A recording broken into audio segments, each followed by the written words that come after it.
11th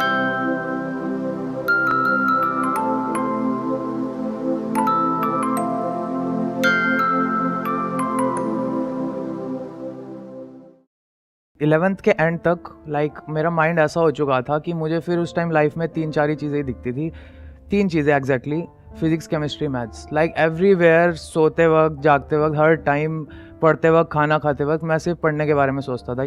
धीरे धीरे करते करते मेरी परफॉर्मेंस अच्छी होती चली गई, तो IIT की कोचिंग्स में आपको अच्छे बैचेस में अपग्रेड करते जाते हैं। तो मैं खाली पढ़ता रहता था, मेरी यही लाइफस्टाइल चलती थी उस time.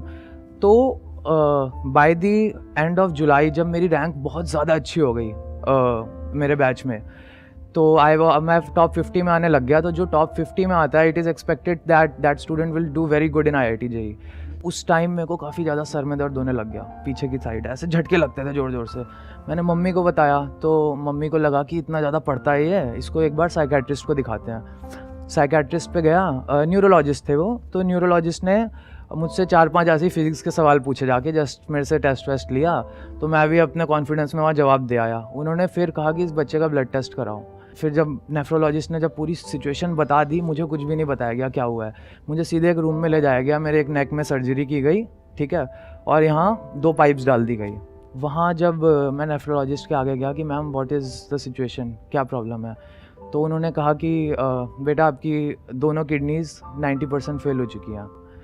And I was so डम, मतलब कि इतना डम था मैं उस टाइम कि मेरी 2 डायलिसिस हो चुकी थी गर्दन से। जो पाइप्स डाली गई थी वो डायलिसिस के लिए डाली गई थी, लेकिन मेरा कोई इंटरेस्ट ही नहीं था। मुझे लगा ये कुछ नॉर्मल छोटी मोटी चीज़ हुई होगी। अच्छा, आपको बताया नहीं आपके घर वालों ने कि क्या हो रहा है, क्यों हो रहा है? सर एक्चुअली मैंने बताया ना कि मैं उस टाइम इस जोन में था कि मैं सिर्फ पढ़ाई के बारे में ही सोचता था, ठीक है। मैं हॉस्पिटल बेड पे भी, मेरी फर्स्ट डायलिसिस भी हुई। मैं उस टाइम अपने यही कि मेरी रैंक कैसे अच्छी होएगी, मैं बहुत ऑब्सेस हो गया था उस टाइम IIT JEE से।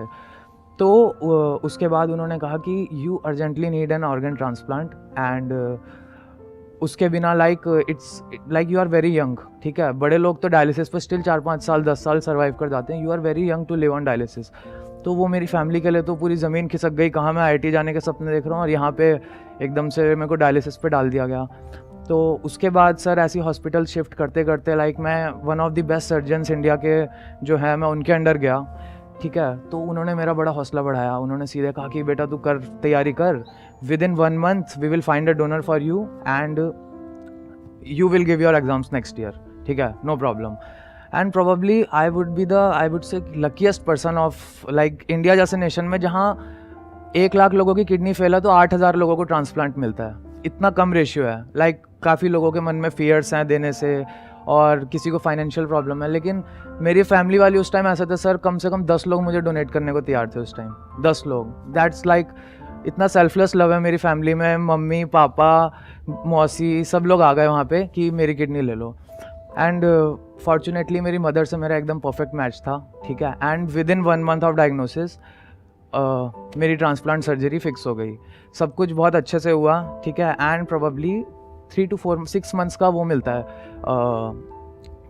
You have to be on bed rest. काफ़ी हैवी मेडिसिन दी जाती हैं पोस्ट ट्रांसप्लांट। आपकी इम्यूनिटी एकदम सप्रेस कर दी जाती है, ताकि आपका ये जो बॉडी है उस ऑर्गन को फ़ौरन ऑब्जेक्ट ना समझे और उसको रिजेक्ट ना कर दे।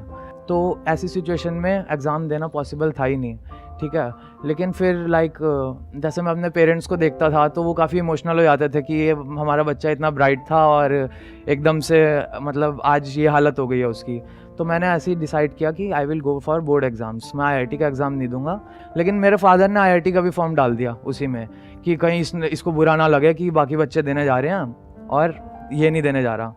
बोर्ड्स में मेरे सर 88% आए, ठीक है, विच वॉज जस्ट मैंने 1 मंथ प्रिपेयर किया था। लेकिन रियल जो मैजिकल चीज़ हुई थी वो जब मेरा IIT JEE मेंस का एग्ज़ाम था, तो उससे जस्ट 2 दिन पहले मैं वापस अपने इंस्टीट्यूट आया, ठीक है। मैंने कहा मॉक टेस्ट दे के देखता हूँ कि मैं क्या कर पाता हूँ। तो मॉक टेस्ट दिया मैंने, मेरे नंबर आए 110, ठीक है, 360 में से। तो मैं समझ गया मेरा नहीं होने वाला इस साल IIT में। तो लेकिन स्टिल नेक्स्ट डे एग्ज़ाम देना ही था मेरे को। तो एग्ज़ाम वाले डे पे मेरे फादर मुझे ड्रॉप करने जा रहे थे सेंटर पे। तो he was very emotional that day, ठीक है। उनकी आंखें भरी हुई थी कि इतना कुछ करने के बाद भी आज ये दिन देखना पड़ रहा है। तो लेकिन मैं अपनी वही बुक खोल के आई वॉज जस्ट प्रिटेंडिंग कि हाँ नहीं मैंने तैयारी की हुई है, ये वो। तो जब मैं एग्ज़ामिनेशन रूम में गया, जब पेपर आया मेरे पास, तो मेरे को अपने केमिस्ट्री टीचर की एक बात याद आ रही थी, ठीक है। तो उन्होंने एक चीज़ मेरे को बोली थी, हम सबको ही बोली थी कि जिस दिन तुम आईआईटी में 30 क्वेश्चन केमिस्ट्री के आते हैं, 30 फिजिक्स के, 30 मैथ्स के, जिस दिन तुम केमिस्ट्री का पेपर 3 घंटे का पेपर होता है, जो 30 क्वेश्चन होते हैं वो 30 मिनट के अंदर कर दिए, उस दिन समझना वो तुम्हारा बेस्ट पेपर जाएगा। वो केमिस्ट्री लिखा मैंने 30 क्वेश्चन किए, मेरे को इतना पता था इसमें से 27 तो ठीक होने ही होने हैं, 3 पर डाउट था, ठीक है। फिर फिजिक्स किया, मैथ्स करते करते मेरी तबीयत फिर ख़राब हो गई, तो मैं 2 घंटे ही पेपर में बैठा खाली 3 में से, एंड फाइनली मेरा स्कोर था 203 आउट ऑफ 360। मेरी रैंक थी 8000 एंड स्कोर था केमिस्ट्री में 105, फिजिक्स में 80 और मैथ्स में जस्ट 18 नंबर, क्योंकि उसमें तबीयत ख़राब हो गई थी। और ये सर्जरी के कितने टाइम बाद की बात है? मतलब सर्जरी से मैं डिस्चार्ज हुआ था सितंबर में, सितंबर के बाद मैं 4 मंथ्स बेड रेस्ट पे था। जनवरी से लगा लो सर, जनवरी एंड से मैंने तैयारी स्टार्ट की थी, तो फरवरी और मार्च मेरे पास था, ठीक है। फरवरी, मार्च और अप्रैल 2 को एग्ज़ाम ही था जेईई मेंस का, and I got just perfect rank 2, मतलब जितनी चाहिए थी ना उतनी ही मिली, बेस्ट नहीं वर्स्ट नहीं, एकदम जितनी चाहिए उतनी ही मिली दिल्ली DTU से मेरे को कंप्यूटर साइंस पढ़ने के लिए।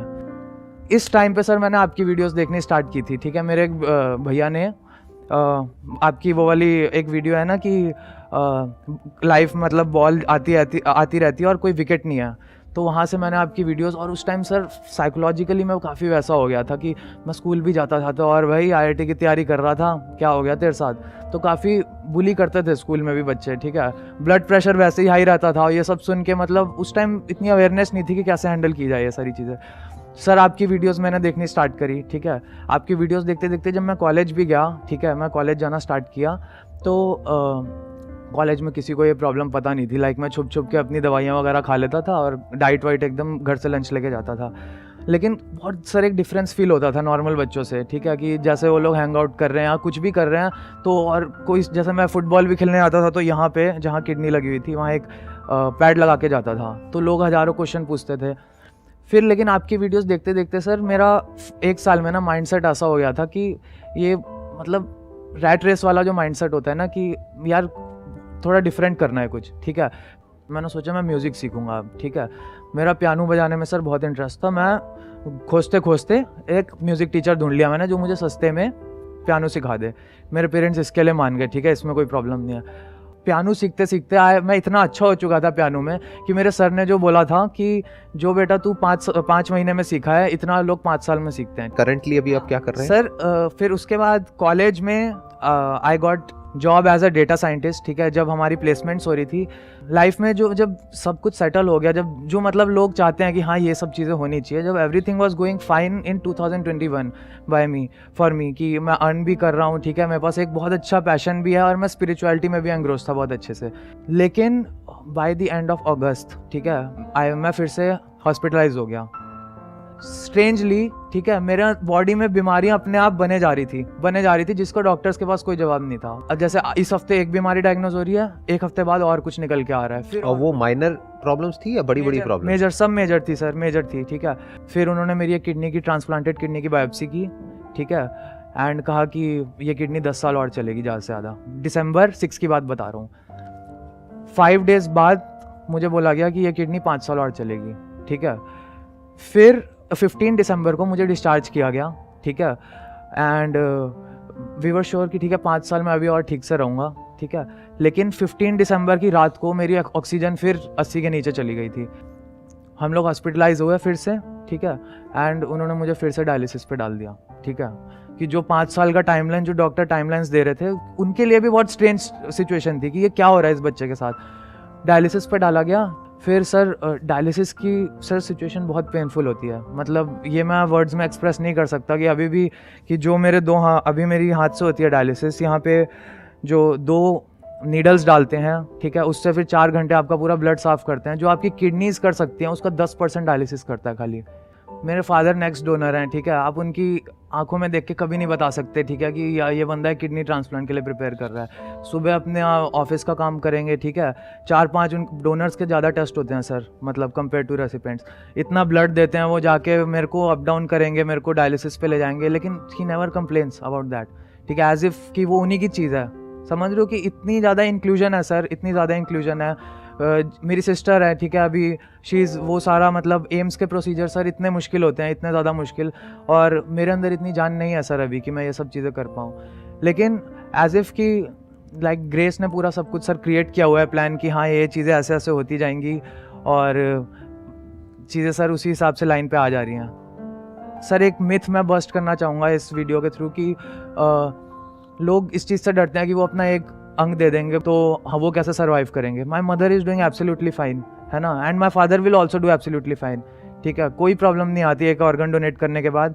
एंड प्रोबेबली आप किसी की मतलब लाइफ सेव कर रहे हो, इससे बेटर आप कोई चीज़ डोनेट नहीं कर सकते एज फार एज मैंने अपनी लाइफ में जो भी देखा है अभी भी। मैंने पर्सनली अपना एक ऑर्गन डोनेशन फॉर्म साइन किया हुआ है और सबमिट किया हुआ है हॉस्पिटल में कि अगर मुझे कभी भी कुछ भी होगा तो मेरे सारे ऑर्गन्स वहाँ पे डोनेट हो जाएंगे, और अपनी फैमिली को मैंने बताया हुआ है कि कभी भी ऐसा कुछ हो तो इमीडिएटली मेरे जो सारे ऑर्गन्स हैं वो सब डोनेट होने चाहिए। लेकिन वो लोग जो ऐसा नहीं करते हैं किसी अंधविश्वास की वजह से या किसी वजह से, तो उन लोगों को कुछ मैसेज आप देना चाहते हैं? यहाँ पे ये कैमरा है, आप जो चाहे बोल सकते हैं ऐसे लोगों को। यस, लाइव ऑर्गन डोनेशन के साथ साथ एक कैडिवर ऑर्गन डोनेशन होता है, विच मीन्स कि just after your death if you go through an accidental death और any form of death, like sudden death आपकी हो जाए, तो आपको जस्ट एक फॉर्म साइन करना होता है। एंड वो फॉर्म इजीली गूगल पे अवेलेबल है, it is completely free of cost.